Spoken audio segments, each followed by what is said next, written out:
तो अभी हम आते हैं हमारे क्वेश्चन की तरफ कि क्वेश्चन था कि एक एवरेज स्टूडेंट क्या 99% स्कोर कर सकता है बोर्ड्स में। तो मैं कहना चाहूंगा कि हाँ, एक एवरेज स्टूडेंट स्कोर कर सकता है 99% बोर्ड्स में।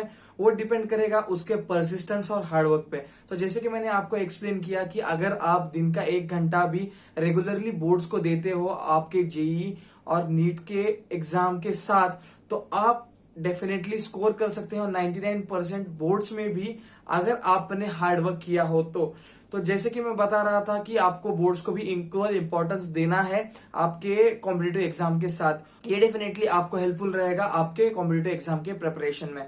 तो अगर मैं एग्जांपल लेता हूँ सीबीएसई 12th के बोर्ड के स्टूडेंट का, तो सीबीएसई बोर्ड का जो सिलेबस होता है वो आता है एनसीईआरटी बुक्स के अंडर।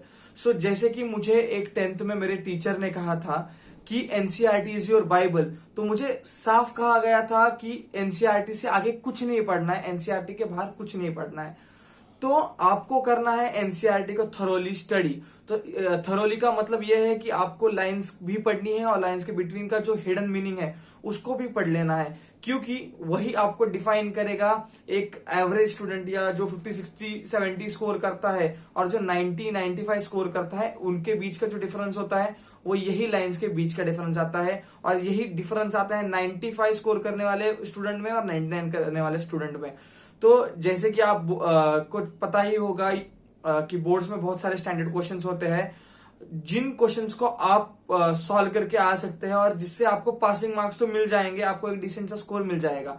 तो आपको पहले क्या करना है, ये जो स्टैंडर्ड क्वेश्चंस आते हैं, जैसे कि एक टॉपिक में हमको पता होता है कि ये 4 लॉज है, उनमें से सफल होके एक एक लॉ हर एक साल आने वाला है। तो उन स्टैंडर्ड क्वेश्चन को आपको सबसे पहले करने हैं, उनको एक पेज पे लिख लेना है एक स्टैंडर्ड फॉर्मेट में। आप उसको आपके टीचर से भी चेक करवा सकते हैं, या आपको एक मॉडल आंसर की मिलती है जिसमें आपको पता चल जाएगा कि कौन से पॉइंट के लिए कितने मार्क्स मिलेंगे।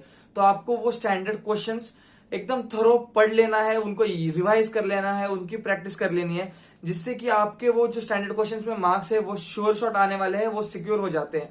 तो अभी आते हैं जो हॉट क्वेश्चन आएंगे लास्ट के 20 या 30 मार्क्स के लिए। तो मैं जैसे कि मैंने आपको बोला कि आपको आपके एनसीईआरटी बुक्स को थरो पढ़ना है। इसके थरो पढ़ने के बाद आपको इन क्वेश्चंस में 10 में से 8 मार्क्स इजीली आ जाएंगे, और जो ऊपर के 2 मार्क्स है वो डिपेंड करेंगे आपके प्रेजेंटेशन पे और आप क्या डिटेल में सॉल्व करते हो या लिखते हो थ्योरी पेपर में। तो वही डिफाइन करेगा आपको एक नॉर्मल 80 या 75 लाने वाले स्टूडेंट के और 90, 95 वाले स्टूडेंट के ऊपर। तो आपको एक नीट क्लीन डायग्राम बनाना है, सब कुछ पॉइंट टू पॉइंट लिखना है। और थोड़ा सा आप बोर्ड में ये भी ट्राई कर सकते हो कि थोड़ा पेजेस भरने का ट्राई करो। और जो आपके स्टार्टिंग वाले क्वेश्चंस है उनमें आपको जैसे कि पता ही होगा, बोर्ड का फॉर्मेट में जनरली स्टार्टिंग में 1 मार्क 2 मार्क क्वेश्चन होता है, तो वो जज करता है स्टूडेंट के इंटेलिजेंस को। तो अगर आपका 1 मार्क 2 मार्क क्वेश्चन सारे के सारे सही है, तो टीचर का एक पर्सपेक्टिव बन जाता है कि ये स्टूडेंट पढ़ के आया है। तो जब भी वो 10 या 15 मार्क के क्वेश्चन को जाता है, तो वो जज कर लेता है आपके क्वेश्चन को और आपके प्रेजेंटेशन को देख के कि इसको कितने मार्क्स मिलने चाहिए। तो अगर आपने एक नीट प्रेजेंटेशन किया है, फॉर एग्जाम्पल आपको अगर डीसी मोटर का वर्किंग बताना है, तो अगर आप डीसी मोटर के वर्किंग में सब कुछ लिख देते हो, लेकिन आपने एक डायग्राम नहीं बनाया है, उसमें आपने बताया नहीं है कि ब्रशेस कौन से है, नेगेटिव कौन सा है, पॉजिटिव कौन सा है, मैग्नेट्स कौन सा है, ये सब चीजें अगर आपने नहीं बताई है, तो वहां पे एग्जामिनर आपके 1 या 2 मार्क्स काट सकता है, और इसी की वजह से आपके जो नंबर कम होने वाले हैं वो होने वाले हैं। तो आपको ट्राई करना है कि मैक्सिमम आप जितना लिख सकते हो, जितने डिटेल में और प्रिसीजन में जा सकते हो, उनमें जाने का। तो यही बातें जो आपकी प्रेजेंटेशन है, डायग्राम्स है और पॉइंट टू पॉइंट लिखना है। अगर आपको पैराग्राफ में भी लिखना है तो 1, 2, 3, 4 नंबर डाल के लिख दो। और जो भी पूरा का पूरा जितना आपको आता है, ट्राई टू गिव योर 100%। मैं ये गारंटी देता हूं कि अगर आपने एनसीईआरटी की बुक कम से कम 2 बार भी पढ़ी होगी, तो ऐसा कोई क्वेश्चन नहीं होगा कि जो आपको आता नहीं होगा या फिर जिसको आप लिख नहीं सकते हो।